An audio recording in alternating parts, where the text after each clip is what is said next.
Michele, just so everyone listening knows, what kind of efforts do you do to keep yourself looking so sharp, so beautiful, so confident? Wow, how did that taste coming out of your mouth, Jake? Gabi scripted it, so that's impressive. I didn't have to think about it. The information shared in this podcast is intended for entertainment purposes only. It should not be considered as professional legal advice or a substitute for seeking professional legal advice. I'm Michele Locke, and welcome to lovelusraw. Love the results when I'm not swollen anymore. It'll be much better. But, the pain associated with beauty. Now, let me ask you this. In terms of threading, when did you decide, okay, this is something that I'm going to trial out? And were you ever warned of the side effects? I guess the pain you're in now. I mean, you can handle pain pretty well. We know this. But what is it about this type of pain that really is excruciating? So this pain the pain now is not so bad as discomfort. The getting it, like when they actually pull the threads, for those of you who don't know, apparently like the threads are barbed. And so when they pull it, it's, it hurts. Wow, it hurt. That being said, did I look it up? No, I didn't look it up. Because what do? You don't Google medical advice. You don't Google legal advice. And you sure as heck don't ask ChatGPT. When you lose a bunch of weight, some people get a bunch of loose skin. I have been real fortunate, even though I've lost 120 pounds. I haven't had a bunch of loose skin, but I was getting like the turkey gobble under my neck. And I was like, oh, no. That's got to go. And then you have an amazing facialist. And I have one, Lily. And I saw Lily this week. And so Lily's like, oh, we'll do a thread lift. And I'm like, all right, no big deal. Didn't look it up. Didn't do anything. I trust Lily. And whatever Lily says I need done, I get done because she keeps me looking relatively fresh without looking like I got duck lips. And so we get in there and I numb for like 2 hours. And she starts getting in there for the threading. And I'm like, oh, this is so not fun. But when you're in the middle of it, you're stuck. So I finished it. Love the results when I'm not swollen anymore. It'll be much better. But, ooh. Okay, my first question is, are GLP-1s healthy long-term? Well, I'm not a doctor. How the heck should I know?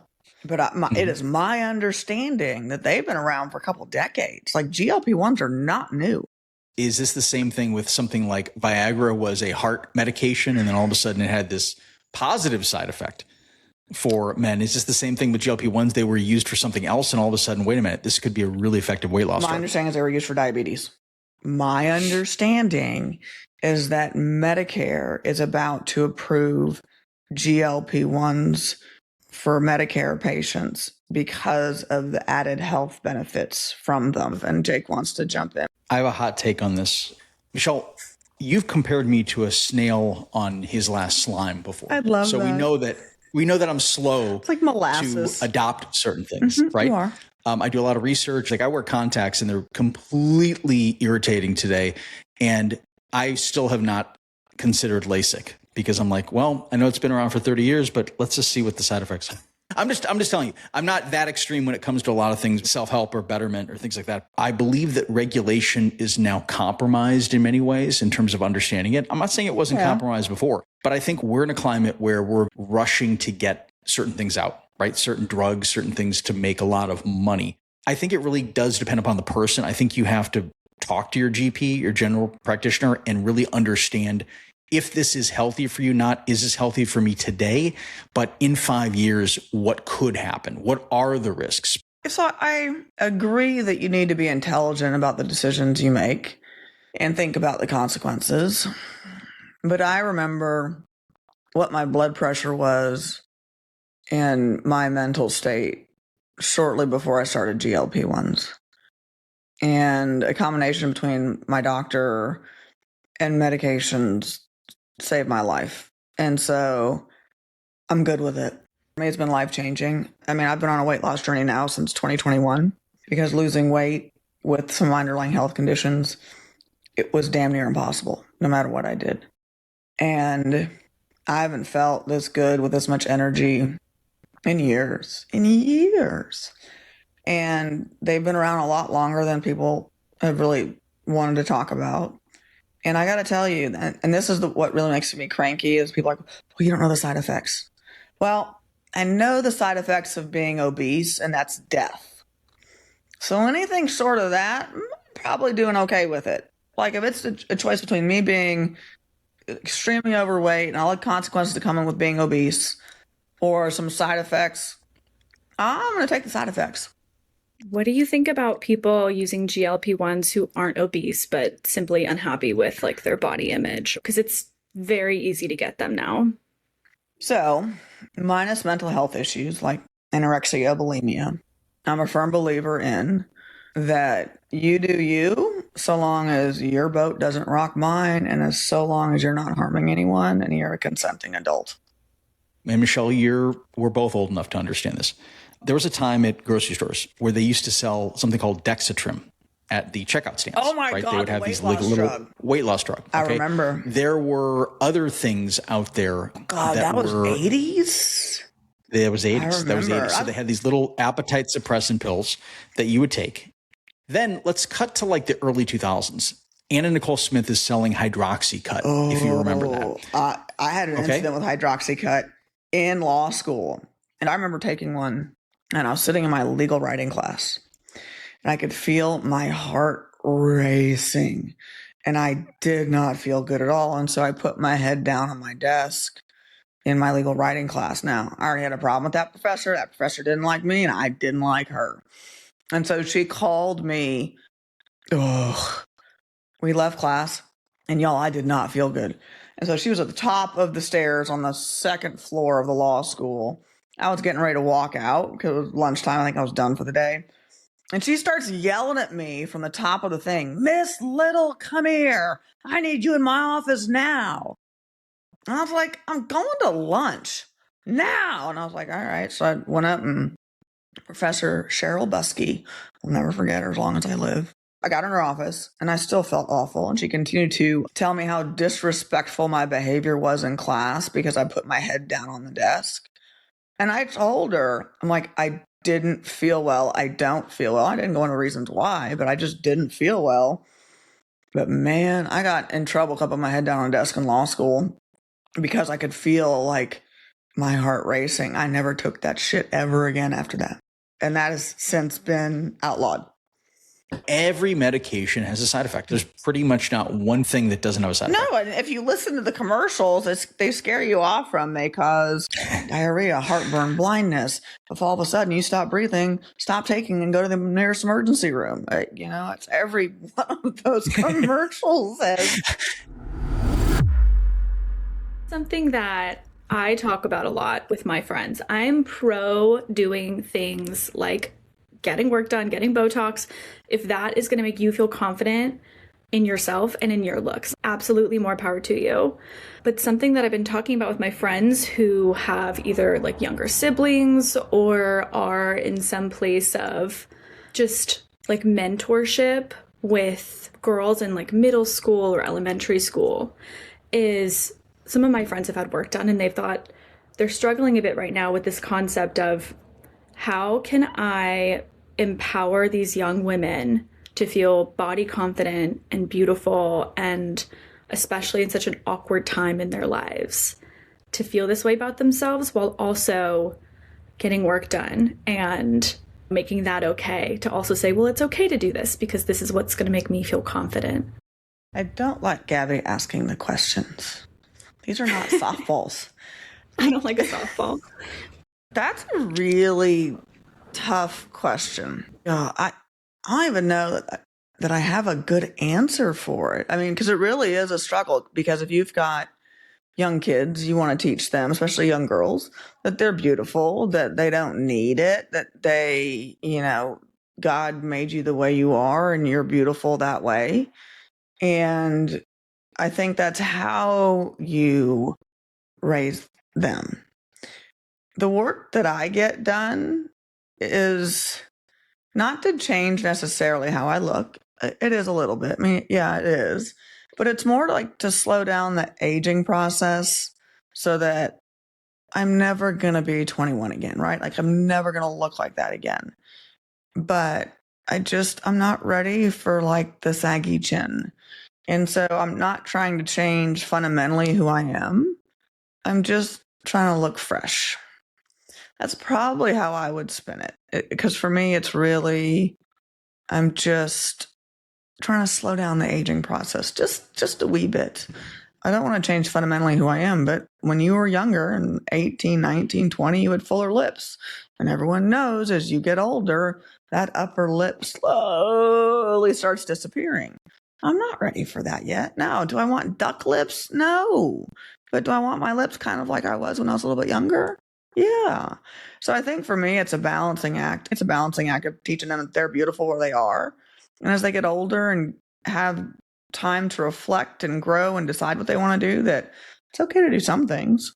Michele, you grew up in an era where there was kind of a limited pool of exposure on anti-aging. You had TV, you had magazines. The internet was barely sort of ebbing and flowing. I'm talking about your early life. A lot of times that was sort of regulated based on the class system, right? If you had money, you could get a facelift. If you had money, you could get cosmetic procedures, right? The era was if you could afford these things, you had money, you had wealth, you had power. They were limited. Now you can basically book appointments off your app and have somebody come to your house, or they have these Botox parties or things like that. Like all these things were basically unavailable to most people if you look back through history. And I want to say that the beauty standard of itself is a moving target, like through the generations. And just if you look even just 100 years at a time, 50 years at a time, what is defined as beautiful completely changes all the time. Like Marilyn Monroe in her heyday would probably not, like if she came up in her beauty as she is in this era, would not be given a second glimpse. I really don't think she would have been. No, she was too curvy back then. She was too curvy. Yeah, she was too curvy.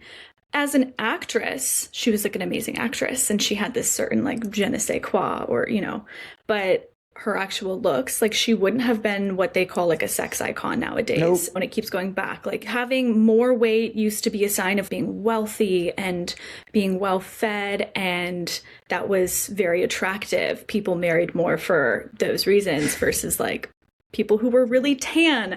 Everybody wants to be tan now. You didn't want to be tan back then. That means that you worked in their heyday. Yes.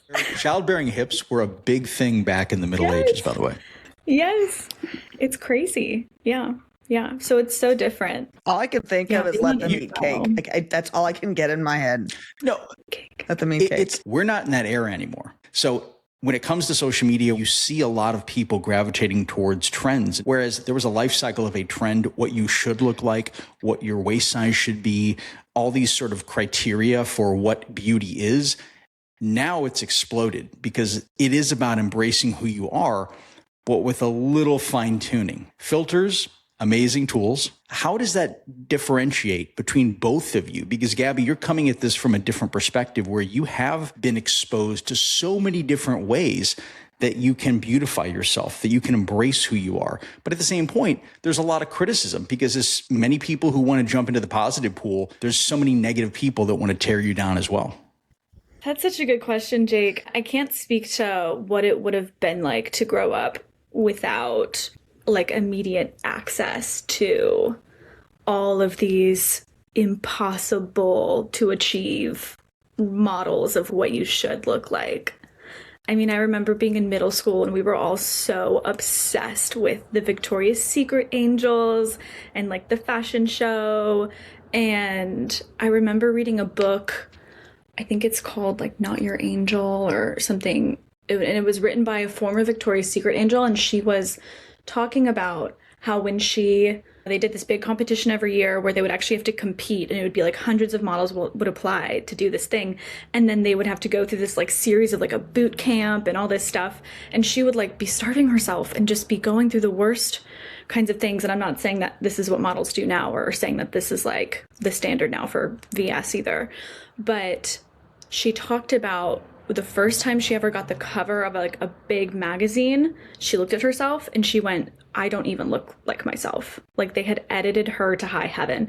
And she just thought, I can't continue to like push this train along and tell women, I can't even reach the own example that I've set. I don't even look like me.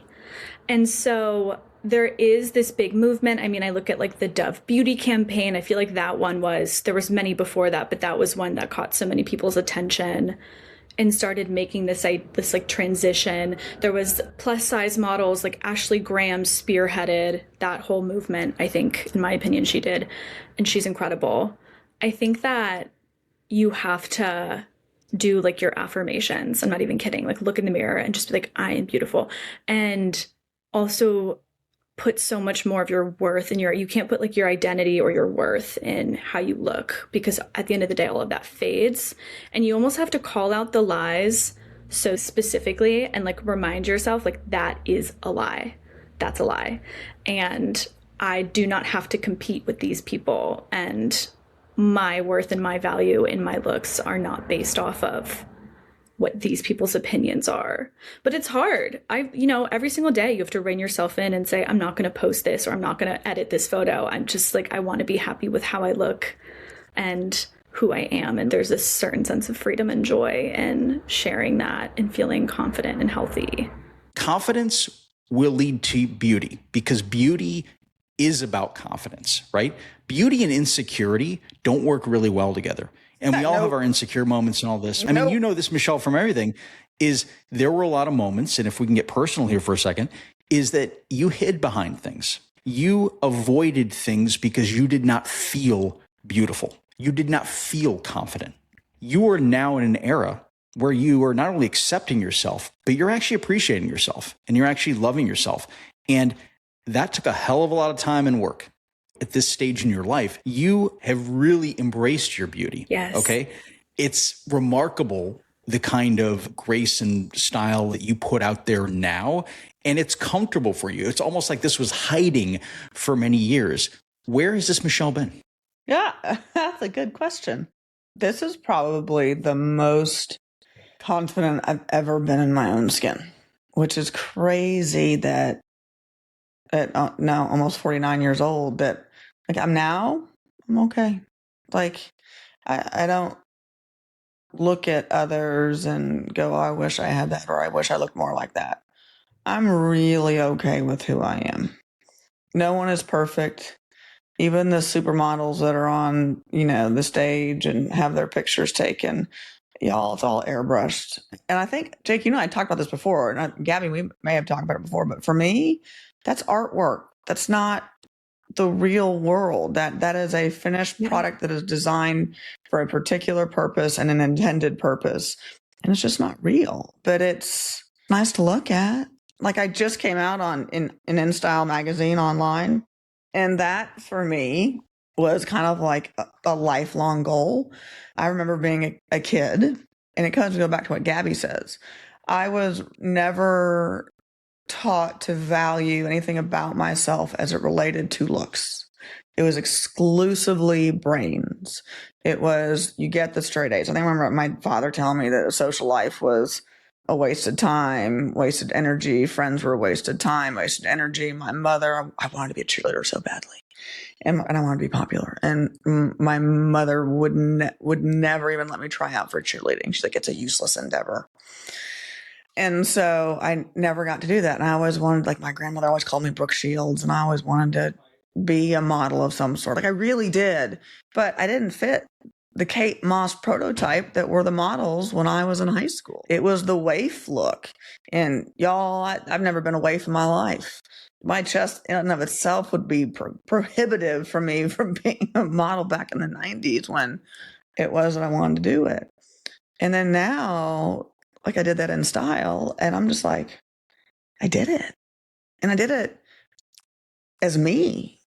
Yeah, a little bit filler here, a little bit light, a little bit airbrushing on the pictures. Yeah, I mean, there were some edits, but not overly edited. I'm like, it was me. And it was me in my own skin at my own age, embracing myself. And that was really empowering. It really was. Yeah. Owning who you are is, I wish more women would do it, because it feels good. And I hate to say it, but I'd gone back and thought about it. From November 2020 to March 2025. I was either preparing for, recovering from, or in another surgery, bottom line. And it was really humbling to be in a wheelchair for almost 3 months. And then to go back-to-back knee replacements.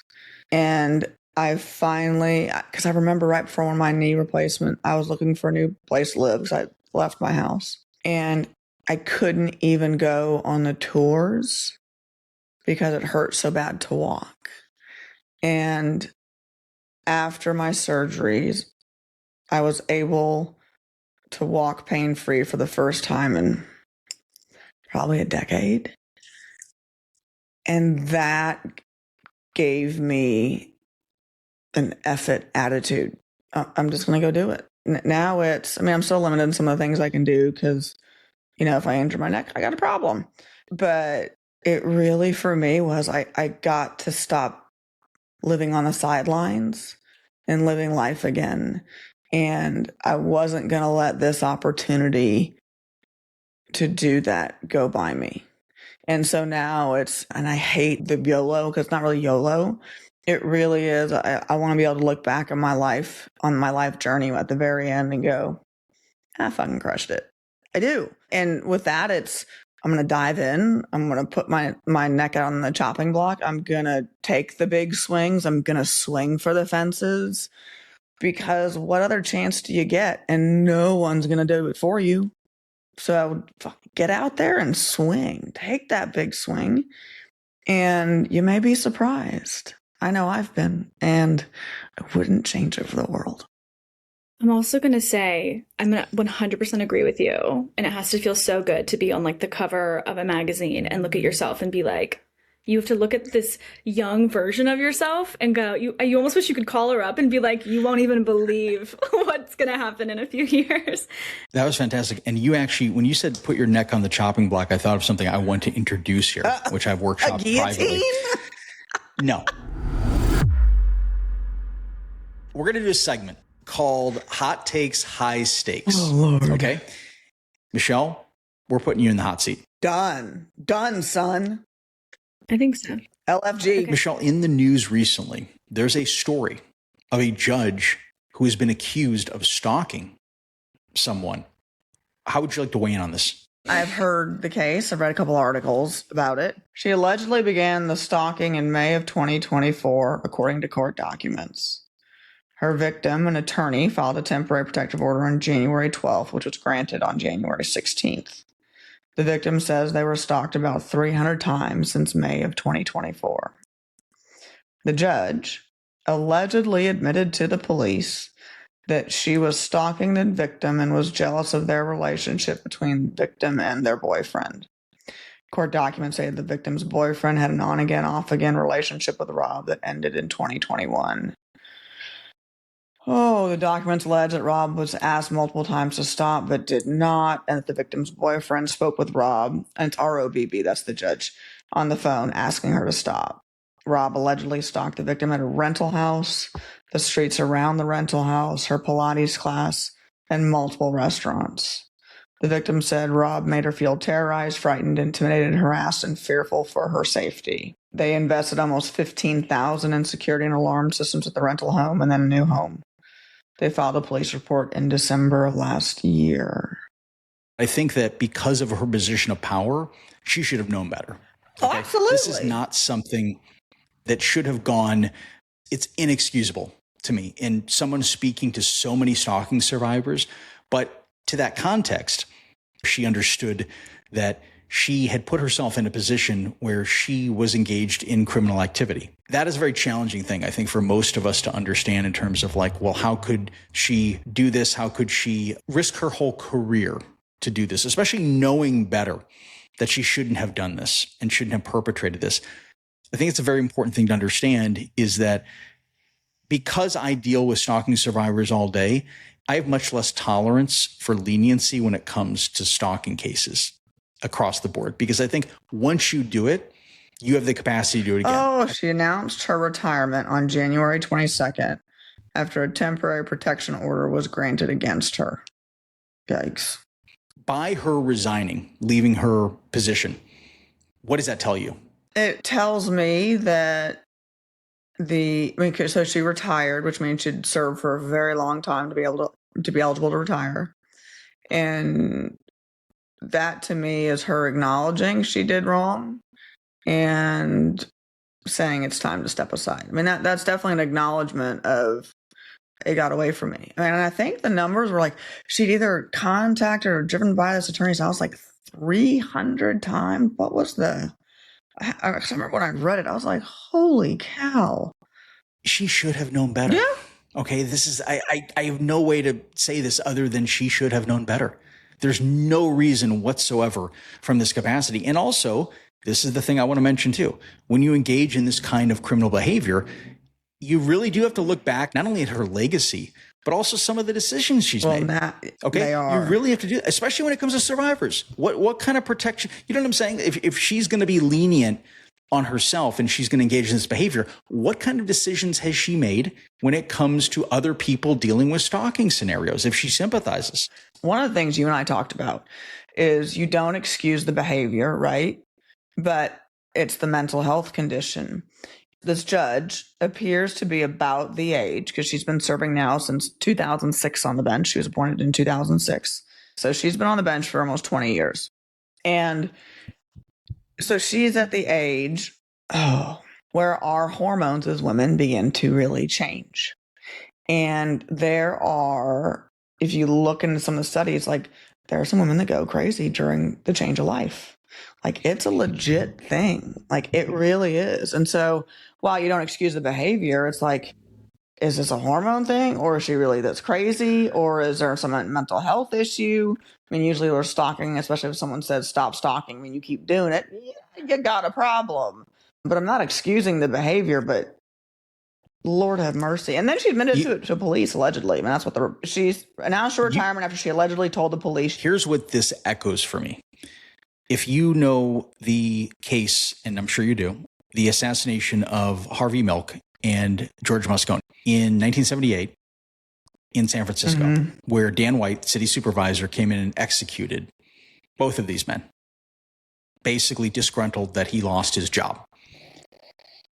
The lawyer used the defense where Dan White's diet was so poor and he was eating Twinkies and junk food that it led to him going down a path to basically be able to lose himself and commit these murders.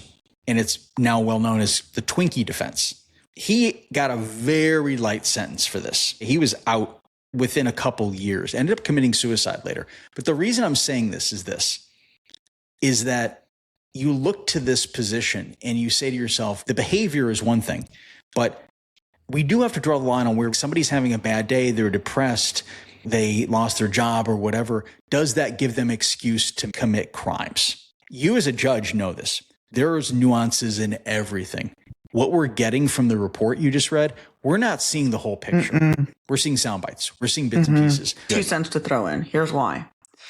As being my ex-husband being a prosecutor, I can't tell you how many women got off either or with minimal sentences for killing their children because of the postpartum depression defense.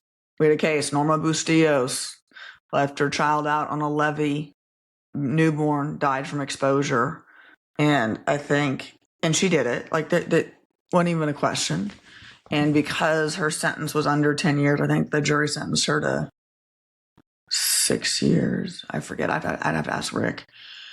But it was a postpartum defense, as opposed to she just left her kid out there and killed her. Well, understand I am not excusing the behavior, but they use that kind of defense all the time.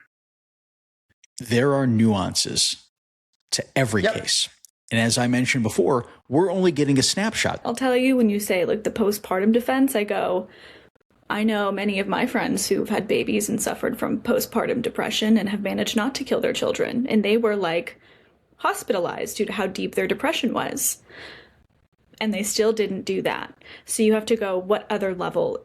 I still just go, that's just so evil. And that's just so evil. So Funny it's hard story. but people will about in that by it case, because of that. Norma Bustillos, so back, and I don't know if you can still do this, but back then, if your sentence to prison was under 10 years, you could get an appeal bond. She got an appeal bond and skipped out on her bond, and they couldn't find her. There was a liquor store / steakhouse package store down the street from my house. And in Texas, you can't buy liquor on Sundays. So we would go to, it was Billy Cruz package store in New Mexico, which was 2 minutes from my house. And this woman was working the cashier. And Rick went up to her. He's like, "Do I know you?" And she's like, No. Rick's like, "Are you sure I don't know you? Like, you look really familiar. Have you been on one of my juries or jurors? Or you've been a juror in one of my cases? Like, I'm a prosecutor in El Paso. Are you sure? Like, you look really familiar." "Nope, don't know you, never seen you." And Rick's like, "Okay, well, you just look really familiar." It was fucking Norma Bustillos. And so the prosecutor that put her away is the prosecutor that busted her when she skipped out on her bail. Coming up on the next Love, Lust, Law, wait, hold on to your seats. We've got a case involving a judge and an attorney and a protective order. And as someone that used to be on the other side of that bench, boy, I've got some insight for you all on this case. Thank you for tuning in to this week's Love, Lust, Raw. It was real, it was fun, and it was real fun. Jake joined us. My executive producer, as always, tried to rein me in. Gabi did a better job. Thank you all for tuning in. I hope you enjoyed.